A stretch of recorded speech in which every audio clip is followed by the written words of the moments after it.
My journey of addiction and recovery really starts back to a very high-end corporate career. Very, very high stresses, extremely high stresses, such as trading floors and things like that.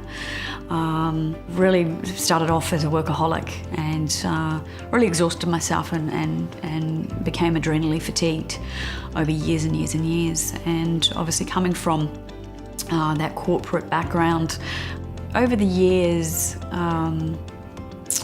life stresses became more and more frequent. As I said earlier, losing a number of family members in a short period of time, very severe illnesses, illness with my husband, and losing, my father was the absolute, let's say, the icing on the cake. I was functional. I had a global recruitment company in the wellness industry. So everyone on the outside looking in just saw this woman that was giving birth and breastfeeding and living in a beautiful house and driving a prestige car and jumping on planes for business meetings. Everybody from the outside looking in thought it was the most perfect life, and it wasn't. It wasn't perfect at all. It was far from perfect. It was a very, very lonely existence. I felt very empty inside. And over time, all the stresses compacted, and I fell into several addictions. It's not just one, but several addictions. I was having, the ladies' champagne lunches on a Friday afternoon whilst nannies picked up the children. Those lunches would go well late into the Friday nights. So because I was in that high-flying circle, if you like, of functional addictions across many different forms, nobody sort of really saw what was happening from the outside. Late in 2010, everything became just too much for me, and I was very unwell and very dark and depressed and suicidal. So I recognised it as something that I needed to work on very, very quickly. And I popped myself on a plane and I flew to Thailand and I checked myself into rehabilitation. Left my two none the wiser beautiful daughters, then aged about 3 and 9. So I knew I had to do something very, very quickly for my little girls. So I did it for them. And I came out with something greater, even greater than that. I ended up doing it for myself.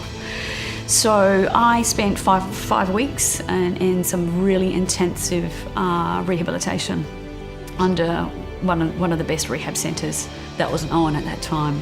And that was a pretty scary journey. If anything's scarier than addiction, it's walking into recovery to face your demons. And yeah, it was absolutely life-changing.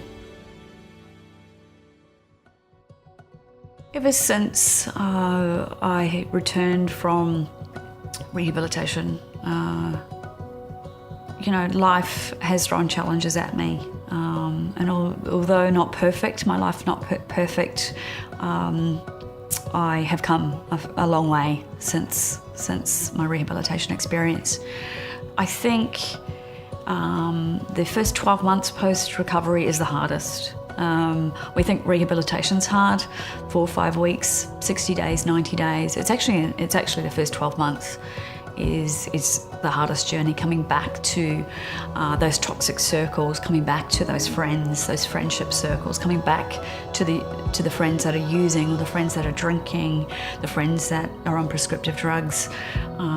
So your life has to change in every way. You can't come back to those circles. So I found that one of my biggest challenges post-recovery was coming back into the home environment and then back into my local sort of community. that is where a massive passion for me is going to be with the Sober Hub, is working with people and coaching people through that first 12 months, holding their hand, giving them tools, giving them support, in how to choose who's going to be in their life. Because there is a lot of change that needs to come if they want to stay in long-term recovery. 6.5 years on, when I look back, it's been a really big journey, and recovery is a constant. It's a day-by-day journey. But what I can say is where I'm at now is studying counselling and addiction mental health counselling, working in the most beautiful, inspiring residential rehabilitation environment, surrounded by positive people, surrounded by wellness, surrounded by integrative therapies, nutritionists, nutritional medicine specialists. My whole life has changed. My circles have changed. The people I connect with have changed dramatically. I pick and choose who is in my life now. I'm stronger for that. I'm very blessed for the journey of recovery, for my learnings. Although I wouldn't wish addiction on anybody, it's certainly given me now my voice for what I know.